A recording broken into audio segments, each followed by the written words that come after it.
السلام علیکم ورحمۃ اللہ وبرکاتہ۔ عذرا اپنی 8 سال کی بچی کو اس کی ستیلی ماں اور دادی کے پاس چھوڑ کر عمرہ کرنے کے لیے عدیل کے ساتھ سعودی عرب چلی گئی۔ جب 20 دن کے بعد واپس لوٹی تو سب کے لیے ڈھیروں تحفے لائی، لیکن جب وہ گھر پہنچی تو سب خوشی خوشی ملے، مگر اس کی بیٹی فاطمہ کہیں نہیں ملی۔ دادی اور ستیلی ماں نے کہا وہ کئی روز پہلے مدرسہ جاتے ہوئے گم ہو گئی تھی۔ اچانک ہاسپٹل سے فون آیا کہ اس کی بیٹی زندگی اور موت کی کشمکش میں۔ میں حیران کھڑی عدنان کی میت کی طرف دیکھ رہی تھی۔ کچھ دیر پہلے ہی تو وہ گھر سے نکلے تھے اپنے کسی دوست کو ملنے کے لیے، اور اب 4 لوگوں کے کندھے پر سوار ہو کر وہ اس طرح چلے آئے تھے کہ میں انہیں پکار پکار کر تھک گئی تھی، لیکن وہ مجھے کوئی جواب نہیں دے رہے تھے۔ میری ساس جو پڑوس میں گئی ہوئی تھی وہ یہ اطلاع ملتے ہی دوڑی چلی آئی۔ عدنان ہمارے دور پار کے رشتہ دار تھے اور انہوں نے مجھ سے اپنی پسند سے شادی کی تھی، گھر والوں کی مرضی کے خلاف جا کر۔ میری ساس بیان کرتے ہوئے بار بار ایک ہی بات کہے چلی جا رہی تھی کہ یہ ڈائن منحوس ہے جو میرے بیٹے کو کھا گئی۔ مجھ پر جیسے سکتہ طاری ہو گیا تھا۔ میں اس شخص کو غیر یقینی کی عالم میں دیکھے جا رہی تھی جس نے مجھ سے وعدہ کیا تھا کہ وہ ساری عمر میرا ساتھ نبھائے گا اور چند مہینے کی رفاقت کے بعد وہ مجھے چھوڑ کر چلا جائے گا۔ میری شادی شدہ نندیں بھی اطلاع ملتے ہی سسرال پہنچی تھی۔ میری ماں اور بھابھی بھی روتے پیٹتے ہوئے آ گئی تھی۔ میری ساس لوگوں کا لحاظ کیے بغیر ہی مسلسل مجھے کوسے چلے جا رہی تھی، اور ساتھ میں اب میری نندیں بھی شامل ہو گئی تھیں۔ ابھی عدنان کا جنازہ بھی نہیں اٹھا تھا کہ انہوں نے مل کر مجھے گھر سے نکال دیا، بنا کسی ساز و سامان کے۔ میں تن پر پہنے ہوئے کپڑوں کے ساتھ گلی میں کھڑی تھی۔ میں ان لوگوں کی منت کر رہی تھی کہ مجھے بس ایک بار عدنان کا چہرہ دیکھ لینے دیں، لیکن وہ اس وقت اتنے کھٹور اور سنگ دل ہو گئے تھے کہ فوراً اپنے گھر کے دروازے بند کر دیے۔ وہاں جمع لوگوں نے بھی میری ساس اور نندوں کو سمجھانے کی بہت کوشش کی، لیکن وہ پہلے ہی مجھے اپنے بہو بنانے پر راضی نہیں تھی۔ اس موقع پر تو انہوں نے کوئی بھی نہیں سمجھا سکتا تھا، کیونکہ سمجھانے والا تو خود ہی اپنی آنکھیں بند کیے ہوئے پڑا تھا۔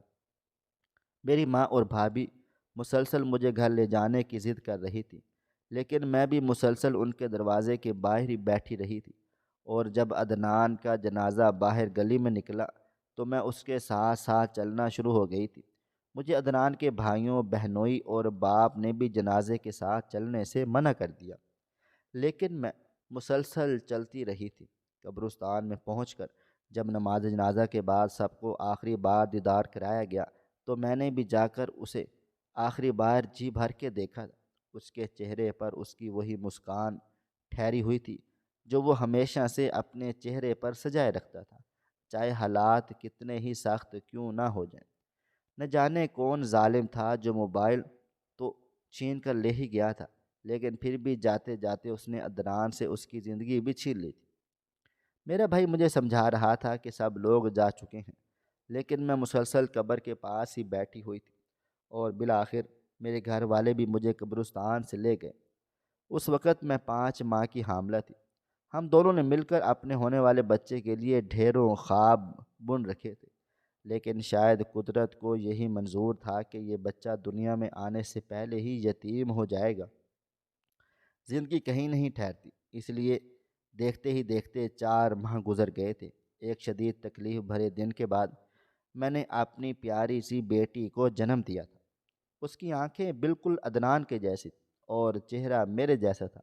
اسے دیکھ کر میں ایک بار پھر سے رو پڑی تھی۔ ہم دونوں نے مل کر سوچا تھا کہ اگر اللہ تعالیٰ نے ہمیں بیٹی دی تو ہم اس کا نام فاطمہ رکھیں گے، اور اگر بیٹا دیا تو ہم اس کا نام احمد رکھیں گے۔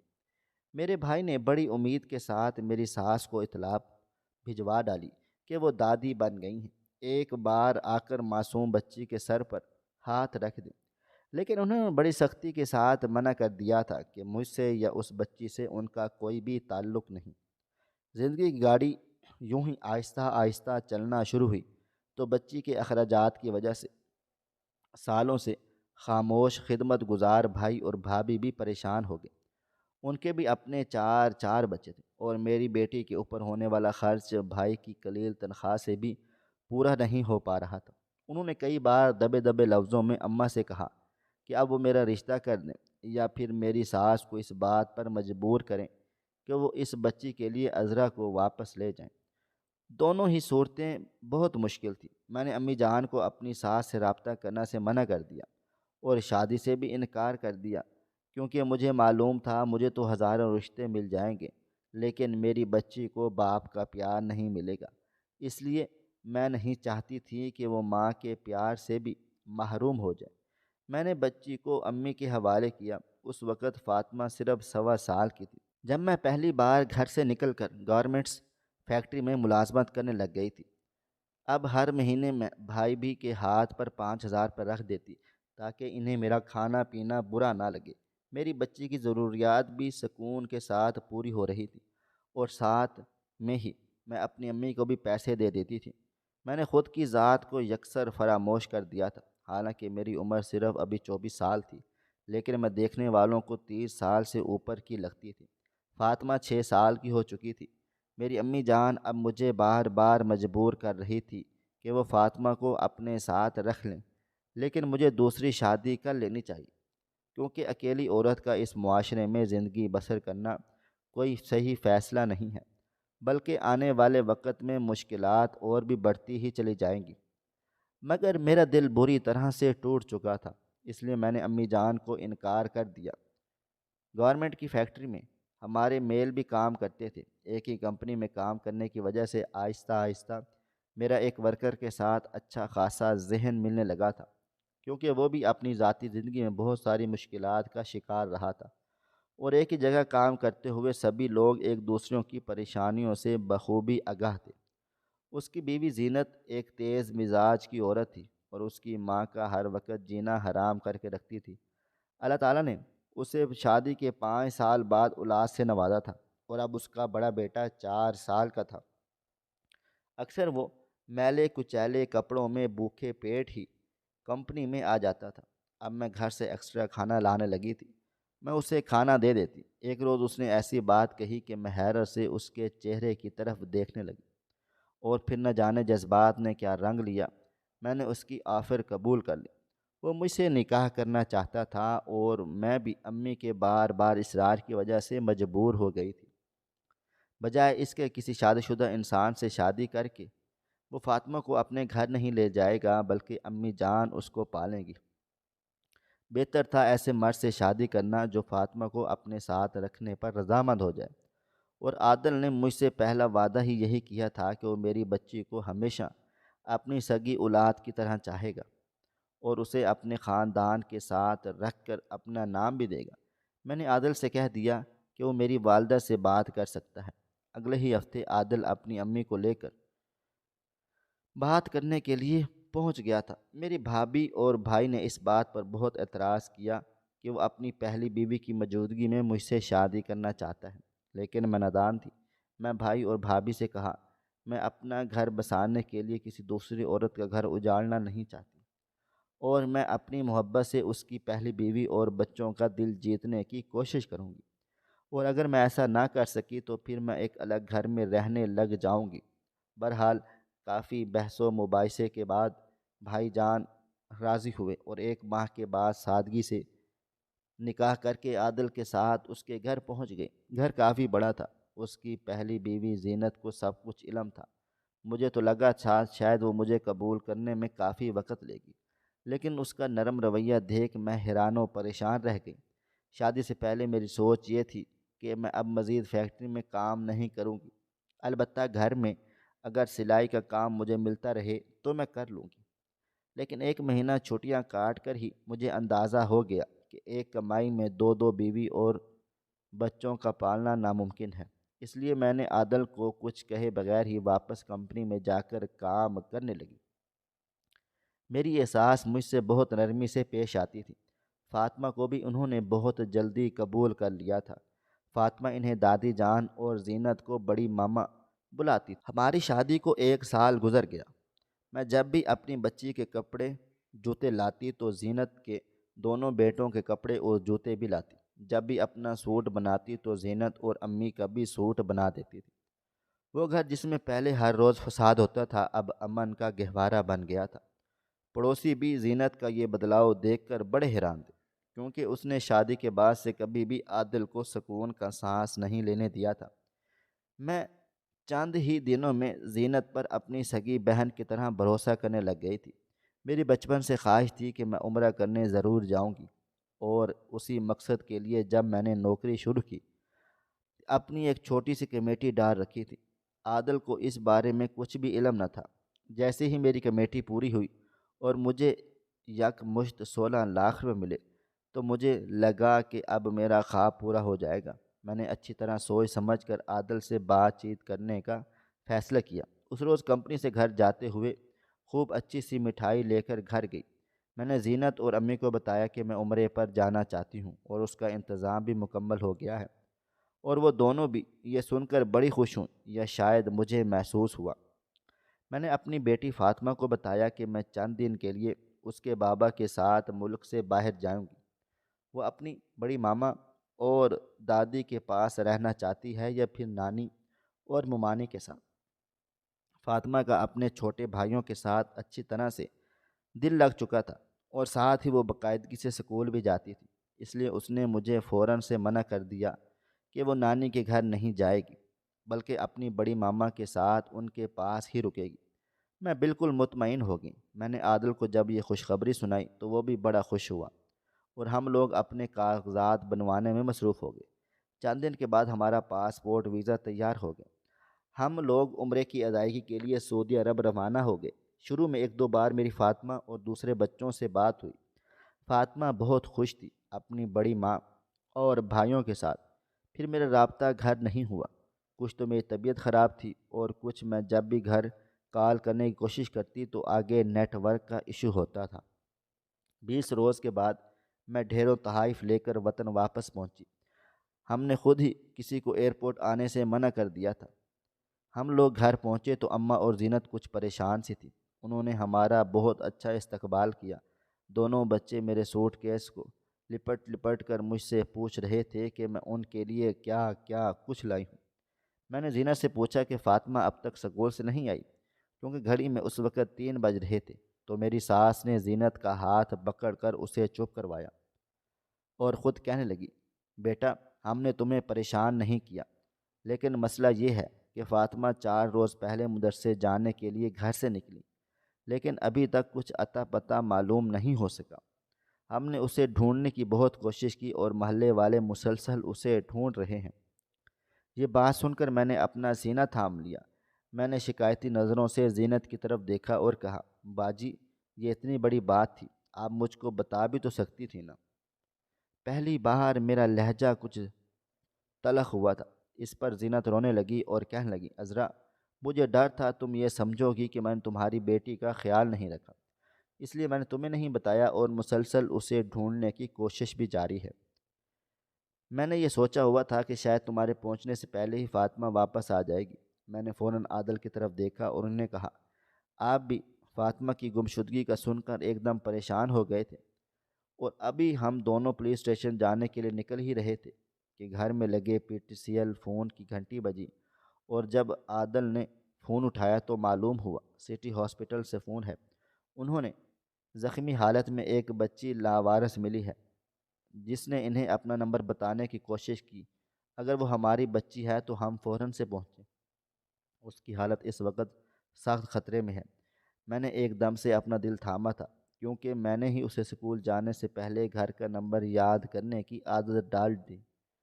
میں اور عادل فوراً بھاگم بھاگ ہاسپتل پہنچے تھے، تو یہ دیکھ کر ہمارے قدموں کے نیچے سے زمین نکل گئی، کیونکہ فاطمہ اس وقت وینٹیلیٹر پر تھی۔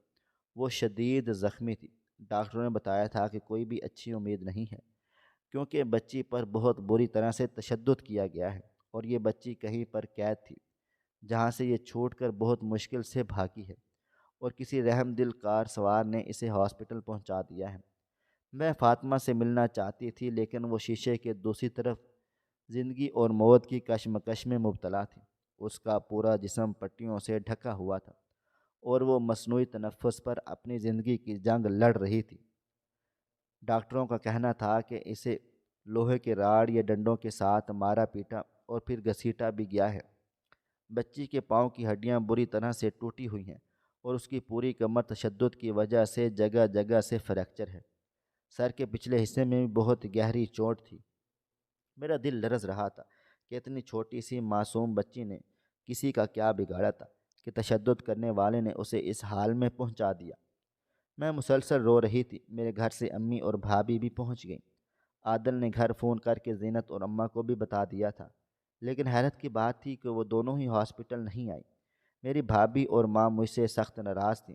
اگر مجھے عمرے پر جانا تھا تو میں بچی کو ان کے پاس چھوڑنے کی بجائے عادل کے گھر کیوں چھوڑ کر گئی؟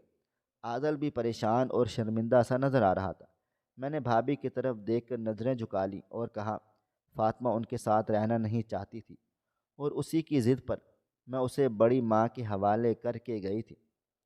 یہ سیدھا سیدھا پولیس کیس تھا اور پولیس فاطمہ کی حالت دیکھنے کے لیے ہسپتال پہنچی اور مقدمہ درج کر لیا گیا تھا۔ شک کی بنا پر پولیس نے عادل کی ماں اور زینت کو حراست میں لینے کی بات کی تو عادل بری طرح سے گھبرا گیا اور مجھ پر زور دینے لگا کہ میں پولیس کو منع کر دوں، لیکن میری بھابھی اور ماں نے مجھے مجبور کر دیا کہ میں زینت اور عادل کی ماں کو شک کے دائرے میں کھڑا کر دوں۔ عادل نے دبے دبے لفظوں میں یہ بھی کہہ ڈالا تھا کہ اگر اس کی ماں یا بیوی پر کوئی حرف آیا تو وہ مجھے فوراً چھوڑ دے گا۔ میں نے اس کی یہ بات سن کر زخمی نظر سے اس کی طرف دیکھا۔ میری اولاد موت اور زندگی کے بیچ میں جھول رہی ہے اور اسے اپنی بیوی اور ماں کی بے گناہی پر اس قدر یقین ہے۔ خیر 2 روز کی تشویش کے دوران ہی زینت اور اماں نے فوراً یہ بات قبول کر لی کہ انہوں نے ہی فاطمہ کی یہ حالت کی ہے۔ میرے جانے کے 2 دن بعد ہی فاطمہ پر تشدد شروع کر دیا گیا تھا۔ جب پولیس نے انہیں پوچھا کہ انہوں نے ایسا کیوں کیا تو وہ کہنے لگی، فاطمہ نے عادل کے دونوں بچوں کو بے دردی سے مارا پیٹا تھا اور غصے میں زینت نے اسے لکڑی سے دے مارا تو اس کے سر پر زخم بن گیا، اور اس نے زینت کو دھمکی دی تھی کہ وہ اپنی ماں کو سب کچھ سچ بتا ڈالے گی۔ بس وہ لوگ اسی بات سے خوفزدہ ہو گئے اور انہوں نے سوچا کہ اگر عذرا کو معلوم ہو گیا کہ زینت نے اس کی بیٹی کو مارا ہے تو وہ کبھی بھی معاف نہیں کرے گی، اور شاید عادل بھی اپنی بیوی کی سائڈ لے کر زینت کو گھر سے نکال دے گا۔ میں حیرت سے عادل کی طرف دیکھ رہی تھی اور وہ شرمندہ ہو کر ادھر ادھر کو دیکھ رہا تھا۔ میں پچھلے 2 سال سے زینت کو اپنی بڑی بہن سمجھ کر اور اس کے بچوں کو اپنی سگی اولاد کی طرح پال پوس رہی تھی۔ میں بھی چاہتی تھی کہ گھر پر بیٹھ کر سکون سے اپنے شوہر اور بچی کے ساتھ زندگی گزاروں، لیکن جب میں نے دیکھا کہ گھر کے مالی حالات درست نہیں تو میں نے دوبارہ سے نوکری کی تھی تاکہ زینت اور اس کے بچے بھی ایک اچھی زندگی گزار سکیں۔ اور میں نے جب سے شادی کی تھی گھر میں کسی چیز کا حساب کتاب نہیں کیا تھا۔ میں نے زینت سے پوچھا، میں نے تمہیں اپنی بڑی بہن سمجھ کر تمہارے ساتھ بنا کسی حسد اور مقابلے کے ایک اچھی زندگی گزارنا چاہتی تھی، تو پھر یہ سب کچھ کیا ہے؟ وہ کچھ دیر اجنبی نظروں سے میری طرف دیکھتی رہی اور پھر جنونی انداز میں ہنستے ہوئے بولی تھی، کون سی بڑی بہن؟ جس کے شوہر کو تم نے کام کے دوران ولگرا کر اس سے شادی کر لی، اور ایک بیوی کے لیے اس سے زیادہ صدمے کی بات کیا ہو سکتی ہے کہ اس کا شوہر اس کی موجودگی میں اس کے سینے پر سوتن لے آئے۔ جس روز سے تم ہماری زندگی میں شامل ہوئی تو مجھے ایک پل کا بھی سکون حاصل نہیں تھا۔ میں ہر وقت بس یہی سوچتی رہتی کہ تمہیں کیسے عادل کی زندگی سے دور کروں، اور اب جب سے تم نے عادل کے بچے کی ماں بننے کا فیصلہ کیا اس وقت سے میرے سینے پر سانپ لوٹ رہے تھے، اور مجھے حیرت اس بات کی تھی کہ عادل نے مجھ سے یہ وعدہ کر کے تم سے شادی کی تھی کہ وہ کبھی بھی تمہیں ماں بننے کا اختیار نہیں دے گا۔ وہ تو اچانک ہی تمہارے کمرے میں الماری میں پڑی تمہاری رپورٹس نے مجھے ساری حقیقت بتا ڈالی، ورنہ تو شاید مجھے معلوم بھی نہیں ہوتا اور تم دونوں کا بچہ اس دنیا میں آ جاتا۔ میرے سر پر ایک کے بعد ایک حیرت کا پہاڑ ٹوٹ رہا تھا۔ کہیں نہ کہیں میرا شوہر عادل بھی اس سارے معاملے میں قصوروار تھا، یعنی اس نے مجھ سے شادی ہی صرف اس لیے کی تھی تاکہ گھر کے بگڑے ہوئے حالات میں وہ ایک کمانے والے فرد کا اضافہ کر سکیں، اور میں اس کے لیے صرف ایک اے ٹی ایم کارڈ سے زیادہ اہمیت نہیں رکھتی تھی۔ میں صدمے سے وہیں ڈھیر ہو گئی۔ میری حالت کے پیش نظر لیڈی پولیس کانسٹیبل نے مجھے سہارا دیا اور باہر لے آئی۔ پولیس انسپکٹر بڑے رحم دلانہ انداز میں میری طرف دیکھ رہا تھا۔ وہ منتظر تھا کہ میں کیا فیصلہ لیتی ہوں۔ میں پھوٹ پھوٹ کر رونے لگی۔ میں نے تو صرف نیک نیتی کے ساتھ یہ نکاح کیا تھا۔ بھری جوانی میں بیوہ ہونے کے بعد کیا کسی عورت کو یہ حق حاصل نہیں کہ وہ دوبارہ سے اپنی زندگی کو شرعی انداز سے گزارنے کے لیے کسی مرد سے دوسری شادی کر لیں؟ میری بھابھی اور ماں نے مجھے بہت سمجھایا تھا کہ دوسری بیوی کی موجودگی میں میرا عادل سے شادی کرنا بالکل ایسا ہے جیسے کسی زندہ سانپ کے بل میں ہاتھ ڈالنا، مگر میری آنکھوں پر تو عادل کے اعتماد کی پٹی بندھی ہوئی تھی، اور میں نے تو اپنی طرف سے ایک اچھا فیصلہ ہی کیا تھا کہ میں زینت یا اس کے بچوں کی حق تلفی نہیں ہونے دوں گی۔ اور بدلے میں مجھے کس قدر بھیانک تحفہ ملا تھا۔ عادل نے مجھے کچھ کہنے کی کوشش کی تو غصے میں اس کا ہاتھ بھی خود سے دور کر دیا۔ بے شک ایک یتیم بچے کا کوئی بھی اپنانے کو تیار نہیں ہوتا۔ پچھلے 2.5 سال سے عادل یہ صرف ڈرامہ کر رہا تھا کہ وہ میری بیٹی کو اس کے سگے باپ کی طرح چاہتا ہے۔ میں اپنے ہونے والے بچے کے مستقبل کے بارے میں فکر مند تھی۔ پہلے میری فاطمہ بن باپ کے اس دنیا میں بیچارگی کی زندگی گزار رہی تھی، اور اب اگر میں عادل سے علیحدگی کا فیصلہ کر لیتی تو اس بچے کا مستقبل بھی تاریک ہی ہوتا۔ میں یہ اچھی طرح سے جان چکی تھی کہ میری حیثیت ان لوگوں کی زندگی میں صرف اور صرف ایک ATM کارڈ جیسی تھی۔ کاش میں نے اپنی امی جان کی بات مان کر انہیں کی پسند سے شادی کی ہوتی، اور میری بیٹی کم سے کم اپنی نانی اور ممانی کے پاس اتنی غیر محفوظ تو نہ ہوتی۔ میرے پاس اب صرف ڈھیر سارے پچھتاوے تھے، اور یہ سارے پچھتاوے میرے اپنے خریدے ہوئے تھے۔ عادل پہلے نرمی سے مجھے اس بات پر قائل کرتا رہا کہ میں اس کی بیوی اور ماں کو پولیس سے چھڑوا دوں، اور پھر میں نے اس کا ایسا روپ دیکھا کہ میں حیران رہ گئی۔ اس نے مجھ پر ہاتھ اٹھایا اور کہا، زینت نے جو بھی کیا ہے وہ حسد اور جلن کی وجہ سے کیا ہے، لیکن امی کا اس میں کوئی بھی قصور نہیں، لیکن تمہیں ان دونوں کو ہی معاف کرنا ہوگا۔ میں اس کی طرف حیرت سے دیکھ رہی تھی۔ اگلے روز مجھے ہاسپٹل سے کال آ گئی کہ میری بیٹی کی طبیعت حد سے زیادہ بگڑ چکی تھی۔ میں اس وقت 5 ماہ کی حاملہ تھی۔ زینت کے دونوں بیٹے ڈرے سہمے نظروں سے میری طرف دیکھتے رہے، لیکن میں نے انہیں کچھ بھی نہیں کیا تھا۔ وہ بچے بھی مجھے چھوٹی مما ہی کہتے تھے۔ عادل گھر پر نہیں تھا۔ میں بھاگم بھاگ ہاسپٹل پہنچی تھی۔ ڈاکٹر صاحب کا کہنا تھا کہ فاطمہ نے کچھ دیر کے لیے آنکھیں کھولی تھیں، اور میں اس کے قریب بیٹھ کر مسلسل اس کے اوپر دعائیں پڑھ پڑھ کر پھونک رہی تھی۔